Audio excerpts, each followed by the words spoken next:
तो इस एनिमे के लास्ट में हमने देखा था कि ऑल फॉर जेस्टल को मारने आती है, पर लेकिन वो ऐसा नहीं करती है और हमें नेक्स्ट सीन में जेगन को दिखाया जाता है जिसके पास नेफी दौड़ते हुए आती है और कहती है कि मुझे ऑल फॉर पूरे कमरे में कहीं भी नहीं मिल रही है। और हमें पिछले दिन का सीन दिखाया जाता है जहाँ पर हमें ऑल फॉर बता रही होती है कि जेगन ने उसे बेटी की तरह पाला है और नेफी भी उसे बहुत ज्यादा प्यार करती है, फिर भी वो उस एंजेलिक नाइट से बदला लेना चाहती है जिसने उसके फादर को मारा है, इसलिए वो इसे छोड़ के जा रही है और वो सब कुछ एक डायरी में लिख के उस डायरी को वहीं पे छोड़ देती है और एक गुफा में चली जाती है और भी ज्यादा पावरफुल बनने के लिए। ऑल फॉर यहाँ पे और भी ज्यादा ताकतवर बनने आई थी और अपने फादर की मौत का बदला भी चाहती थी, इसलिए वो उस गुफा में चली जाती है। पर लेकिन तभी उसे एक आवाज आती है और हम देखते हैं कि ये वही नाइट होता है जो उससे कहता है कि बच्ची मैंने आज से पहले तुम्हें इस गुफा में नहीं देखा है। और गाइस मैं बता दूं कि इस नाइट का नाम रेफेल है और जब ऑल फॉर रेफेल को देखती है तो उसे याद आ जाता है कि यही वो बंदा है जिसने उसके फादर को मारा था और वो ये देखकर उसके ऊपर डायरेक्ट हमला कर देता है और ये देखकर रेफेल भी अपनी तलवार निकालकर उसके ऊपर हमला करने वाला होता है और ऑल फॉर को समझ आ जाता है कि वो यहाँ पर आज मरने वाली है। पर लेकिन तभी जेगन आ जाता है और उसकी तलवार को पकड़ लेता है और ऑल फॉर जेगन को देखकर रोने लगती है और जेगन को देखकर रेफेल अपनी होली शॉट को निकाल लेता है और उसके ऊपर अटैक कर देता है। पर लेकिन यहाँ पर जेगन भी कहाँ कम था, उसे भी पता था कि होली शॉट के पावर को कैसे सप्रेस करना है और जेगन यहाँ पर एक एनर्जी शील्ड बनाता है जिससे वो उसके अटैक को काउंटर कर देता है और रिफ्लेक्ट कर देता है। वो दोनों लड़ रहे होते हैं पर लेकिन तभी वहाँ पर उस जगह का डीमन जाग जाता है और हमें जेगन को दिखाया जाता है और जेगन अपने मैजिक का इस्तेमाल करके एक पंच मारता है जिससे रेफेल बहुत ही ज्यादा दूर जाकर गिरता है और जेगन अपने मन में सोचने लगता है कि इस पंच के बाद तो रेफेल उठ ही नहीं पाएगा। पर लेकिन हम देखते हैं कि इतनी चोट खाने के बावजूद रेफेल अपने पैरों पे खड़ा होता है और हमें दूसरी तरफ नेफी को दिखाया जाता है जो चेस्टल को सब कुछ बता देती है जो भी वहाँ चल रहा होता है और ये सब सुनने के बाद चेस्टल अपनी तलवार उठाती है और लड़ाई के लिए तैयार हो जाती है। और हमें अगले सीन में ऑल फॉर को दिखाया जाता है जो कि जेगन को सभी कहानी बता रही होती है कि कैसे एक दिन एंजेलिक नाइट की टोली आई होती है उसके फादर को कहीं पे ले जाने के लिए और उसके फादर इतने ज्यादा अच्छे थे कि वो बिना कुछ किए उनके साथ चले गए क्योंकि उन लोगों ने उनसे मदद मांगी होती है।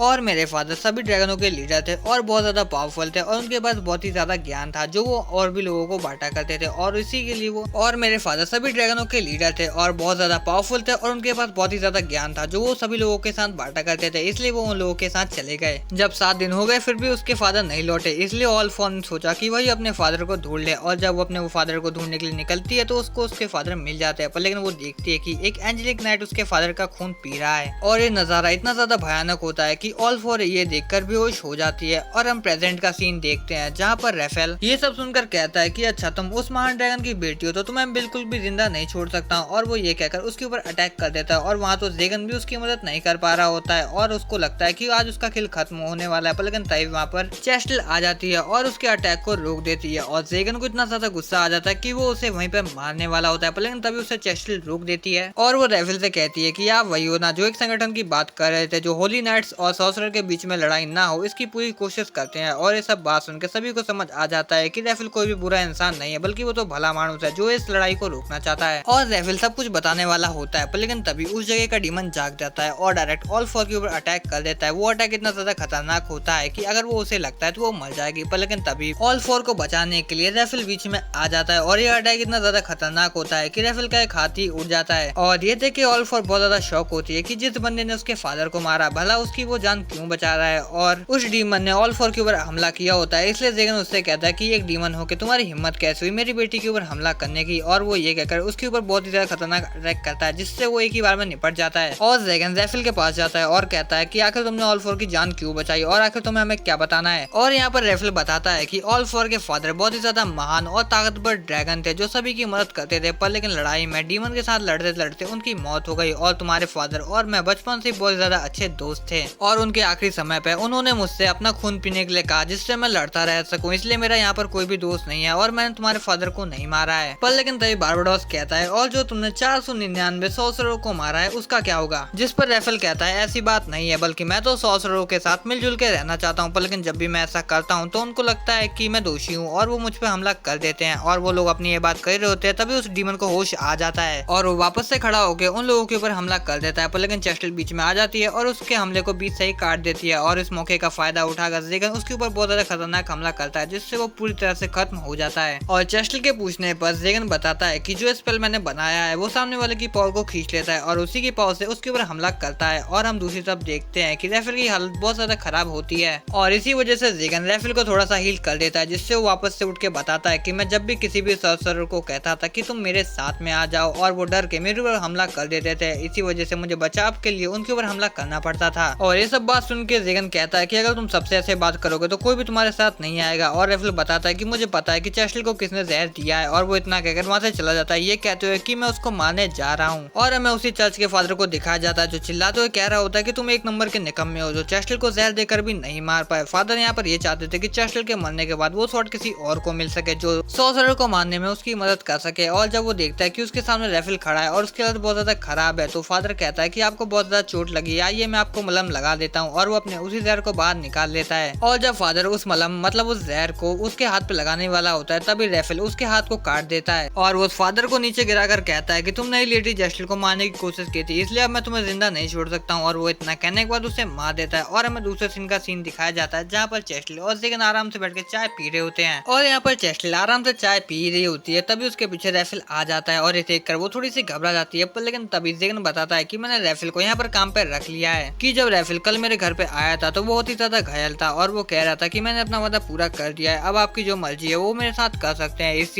इसीलिए सजा के तौर पर ऑल फोर ने रेफल को नेफी की मदद करने के लिए कहा, जिससे नेफी के साथ साथ ऑल फोर की मदद हो जाएगी। और इसीलिए ऑल फोर रेफल को एक लोहे का हाथ गिफ्ट करती है। और इसके बाद चेस्टल भी वहाँ से चली जाती है क्योंकि उसे सॉर्सरर और चर्च के लोगों को एक साथ लाना होता है। और उसके जाने के बाद बारबाडोस भी वहाँ से चला जाता है क्योंकि उसे कोई काम याद आ गया था। और नेफी तभी जेगन का हाथ पकड़ लेती है और कहती है आप मुझे समझने की कोशिश कीजिए। और ये सब देख के जेगन भी समझ जाता है आखिर नेफी को क्या चाहिए। और फिर रेफल ऑल फोर की आंखें बंद कर देता है क्योंकि ये सीन बच्चों के लिए नहीं है। और फिर नेफी जेगन को हक कर लेती है। और हमें कुछ दिनों बाद का सीन दिखाया जाता है जहाँ पर नेफी ने एक बहुत ही अच्छी स्वीट बनाई है जो बहुत ही ज्यादा नाजुक होती है। और यहाँ पर जेगन सोचने लगता है अगर मैंने इसे छुआ तो शायद ये टूट भी सकता है, इसलिए वो नेफी को उसे खिलाने के लिए कहता है। और ये सुनकर नेफी बहुत ज्यादा शर्माने लग जाती है, पर लेकिन वो बाद में मान भी जाती है। और यहाँ पर वापस से बाबू सुनना चालू हो जाता है और इन सब में ऑल फोर भी इंटरेस्ट ले रही होती है। और ये देख के रेफल वापस से उसकी आंख बंद करने की कोशिश करता है, पर लेकिन वो ऐसा नहीं कर पाता है। और हमें अगले दिन का सीन दिखाया जाता है जहाँ पर वो तीनों वापस से शॉपिंग के लिए जाते हैं। और वहाँ पर मैफी मैनुला के पास जाके उसे वही मिठाई देती है और उससे बहुत ज्यादा बातें करने लगती है। और वहाँ पर जेगन नेफी को बुलाने जा रहा होता है, तभी उसकी नजर एक ग्रामोफोन पे पड़ती है। और तभी मैनुला उसे बताने लगती है कि ये एक म्यूजिक टूल है जो कुछ बच्चों को मिला था और ये खराब होने की वजह से वो बच्चे इसे फ्री में ही छोड़ के वहाँ पर चले गए। और ये सब सुन के जेगन को अपना बचपन याद आने लगता है कि कैसे वो कूड़े को बेचने की कोशिश करता था जिससे वो अपना पेट भर सके, इसलिए जेगन उसको खरीद लेता है, वो भी ज्यादा तगड़ी रकम देकर। और जब वो घर पे आता है तो वो देखता है कि उसके घर पे चेस्टल और बारबाडोस आए होते हैं। और नेफी के वापस आने के बाद चेस्टल उसकी मदद करने लगती है रसोई में। और खाना बनाने के बाद जब वो लोग बाहर आते हैं तो वो देखते हैं कि जेगन ने उस म्यूजिक टूल को ठीक कर दिया है। और जब उसमें से म्यूजिक बजता है तो वो बहुत ही ज्यादा प्यारा होता है, जिसको सुनकर रेफल कहता है कि मैंने बहुत समय पहले एक टाउन विजिट किया था जहाँ पर ऐसा ही गाना बज रहा था। और वो कहता है कि वहाँ पर लोग इस गाने के साथ हाथों में हाथ डाल के डांस भी करते हैं। और वो म्यूजिक बज रहा होता है और वो सभी लोग खाने के लिए बैठ जाते हैं। और नेफी ने इतना ज्यादा अच्छा खाना बनाया होता है कि जेगन उसकी तारीफ कर रहा होता है, पर लेकिन तभी उस म्यूजिक बॉक्स से बहुत ही खराब आवाज निकलने लगती है। और ये सब देख के रेफल एक हाथ मारता है उस ग्रामाफोन के ऊपर, जिससे वो डायरेक्ट बंद हो जाता है। और खाना खत्म होने के बाद सब लोग अपने अपने कमरे में जाकर सो जाते हैं, पर लेकिन हम देखते हैं कि जेगन उस ग्रामाफोन को ठीक करने की कोशिश कर रहा होता है। पर लेकिन तभी वहाँ पर नेफी आ जाती है और वो जेगन से पूछती है आखिर आपने इसे क्यों खरीदा, जिस पर जेगन बोलता है कि बस मुझे गाना सुनने का मन था इसलिए मैंने इसे खरीद लिया। और वो ग्रामोफोन एक अच्छा सा गाना प्ले करने लगता है जो सुनकर वो दोनों उस गाने को एंजॉय करने लगते हैं। और दूसरी तरफ हम रेफल और ऑल फोर को देखते हैं जो उन दोनों को देख ही रहे होते हैं, पर लेकिन तभी नेफी गाना गाना स्टार्ट कर देती है और उसकी आवाज बहुत ही ज्यादा प्यारी होती है। और ये सब सुनकर तो जेगन को नाचने का मन कर रहा होता है और वो नेफी से डांस के लिए पूछता है और नेफी भी वहाँ पर मान जाती है, पर लेकिन उन दोनों को डांस के बारे में कोई भी नॉलेज नहीं होती है। और ये सब कुछ देखकर रेफल आगे आता है और उन्हें पोजीशन सिखाने लगता है, पर लेकिन वो दोनों तो हिल ही नहीं रहे होते हैं, जिस पर रेफल कहता है कि डांस करने के लिए आपको हिलना भी पड़ता है। और इतनी स्लो प्रोग्रेस देखकर ऑल फोर तो वहीं पर सो जाती है, पर लेकिन वो दोनों धीरे धीरे सीख रहे होते हैं। और उन दोनों को पर्सनल टाइम देने के लिए रेफल ऑल फोर को लेकर वहाँ से चला जाता है और उन दोनों की नजदीकियां बढ़ने लगती है और डांस करते करते ये एनिमे यहीं पर समाप्त हो जाता है। तो गाइस ये थी आज की वीडियो थोड़ी भी अच्छी लगी हो तो लाइक कर देना और ऐसी वीडियो के लिए चैनल को सब्सक्राइब कर लेना। मैं तुमको मिलता हूँ नेक्स्ट टाइम में एक्सप्लेन में।